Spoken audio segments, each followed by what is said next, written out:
In the previous video, we learned how to configure Microsoft Translator as our translation service provider for the Dynamic Translation plugin. Now, let's use that same knowledge to configure IBM Watson as our translation service.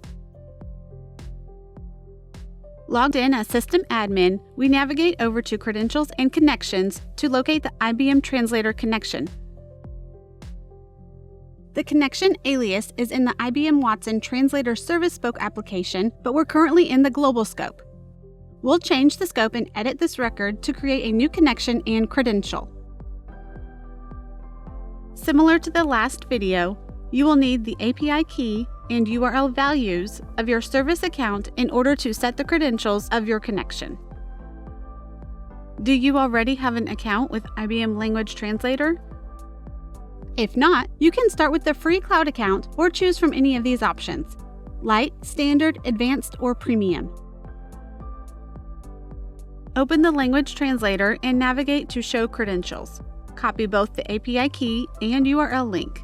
Each key and link will be different depending on which account you have activated.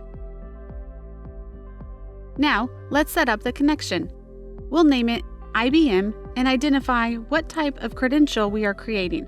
For this case, we'll select Basic Auth Credential. We'll name it and give it the username API key. The password is the API key we copied in the previous step.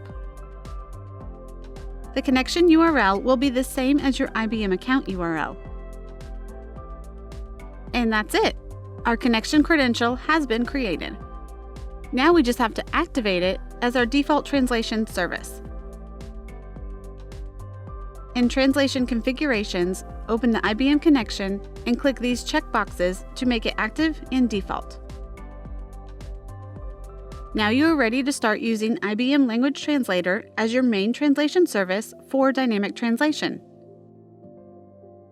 For more information, see our product documentation, knowledge base, or podcast, or ask a question in the ServiceNow community.